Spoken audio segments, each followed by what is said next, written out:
I think what I'm thinking about when I'm hearing you is, if me and you went back to a place in our life where we really didn't have money. Yes. And you think about someone who's in that position, who's listening to us right now, and in their head, they're thinking, but how do I become abundant when I don't have? Well, like my natural thing is like, I'm just struggling to pay my next bill. And me and you have both been in those situations. Yes. I remember when I was growing up, I grew up in a house where we had just enough. Like that was the language my parents used. Yes. We have just enough.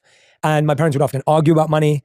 I remember I wasn't allowed to buy cool shoes and stuff. I'd have like the knockoff cheapest brand from whatever, which was, I actually didn't have an issue with that. I didn't have an issue with any of it because we had food and that was my normality. But it's really interesting because the amount of times growing up, I started working when I was 14.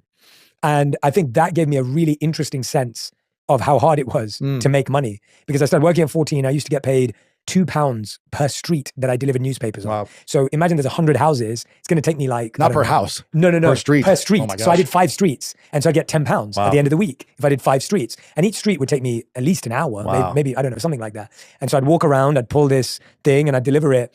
And I got an understanding of how hard it was to make money. But then that became a story for me, going to your point. Making money is hard. Making money is hard.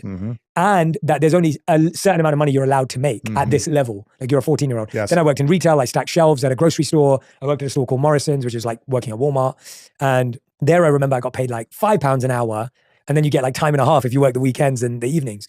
All of this to say that I probably spent my whole life only seeing zero in my bank account because everything that would come in would pay for my phone bill, my car insurance that I paid for, whatever it was that I was taking care of. So I wasn't relying on my parents, apart from I lived in their home, obviously.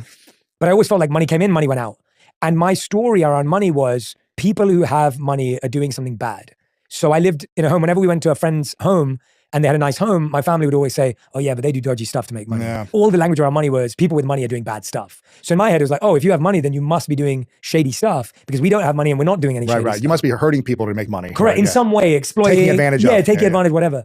So everything you're saying is so true because then when I got to a point in my life where I was just trying to do good and I had something like 150, 200 million views on content. And you had no money. I was 4 months away from being broke. I met you at this time. I met you around this time. I met you this time, yes. And it was really interesting to me because that was the time that I was actually doing this work, which is why this book's so powerful, because I realized that I couldn't, even with 150, 200 million views, it wasn't that made money because my story and my personality style was anxious. I felt like it was wrong to make money. Like that's actually what it was. I felt like making money was bad. And so until I got to that. Did you believe you were worthy of making more money? I believed I was worthy, but I believed that you had to be bad to make money. Wow. So you didn't want to be bad. You don't want to have a lot of money and associate, I have a lot of money and now I'm bad. Correct. I'm bad and wrong and I'm hurting others in order to help myself. Correct. Because good people are poor. Wow. Right? Like to be a good person of good character means to not have money. Wow. And that was based on a belief system that you developed over time that I didn't even know. Like if you would have told me about this 8 years ago, I'd be like, I don't know, which is why I think these reflections are so important. People